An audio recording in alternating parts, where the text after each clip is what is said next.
आप देख रहे हैं Aurangabad breaking today news. Please subscribe my channel, like, share and comment.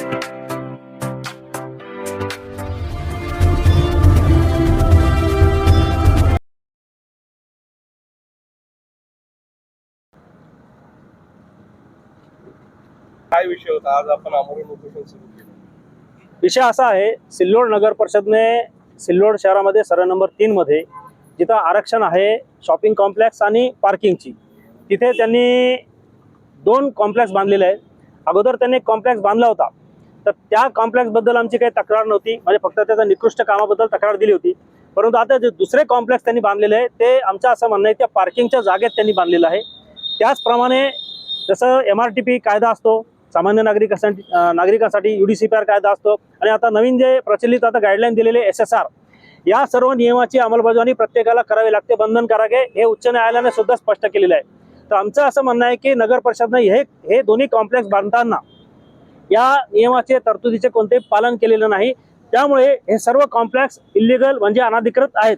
आणि अनधिकृत जर असेल, जसं सामान्यांचं आपण बांधकाम अनधिकृत म्हणून तोडतो, जसं संभाजीनगरला कारवाया केलेल्या आहे महानगरपालिकेने, त्याचप्रमाणे नगर परिषद सिल्लोडने बांधलेले अनधिकृत बांधकाम सुद्धा तोडण्यात यावे अशी आमची मागणी आहे। पण हे बांधकाम तोडताना नगर परिषदेचा जो निधीचे खर्च झाला त्याचं मोठं नगर परिषदेला नुकसान। आता आमच्या सिल्लोड नगर परिषदला ही सवय झालेली आहे की शासनाचा निधी कुठे वापरायचा ती तेवढी त्यांची, मला वाटतं त्यांना अक्कल नाहीये। आणि जर निधी चुकीच्या ठिकाणी वापरला तर ती जबाबदारी तेथील जी निवडून आलेली जी कमिटी असते किंवा सदस्य असतात ती त्यांची जबाबदारी आहे। ते ठराव घेतात, ठराव पास करतात, मग नेमका आपण कोणता ठराव पास करतोय, कोणत्या ठरावाला आपण मंजुरी देतोय याचं त्यांनी आकलन करायला पाहिजे, त्याचं चिंतन करायला पाहिजे। अशा चुकीचे कामं करून भविष्यामध्ये हा सर्व निधीचा खर्च या सदस्यांना भरावा लागणार आहे। या व्यापारी संकुलनावर किती खर्च झाला असेल अंदाजे?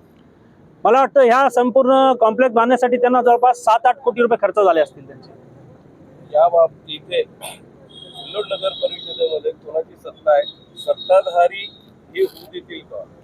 आता तिथं आमदार अब्दुल सत्तार यांची मागील 30 वर्षापासून एकाची सत्ता आहे। त्यांचा मुलगा स्वतः हा सध्या नगराध्यक्ष आहे, त्याच्यामुळे राजकीय दबाव निश्चित आहे।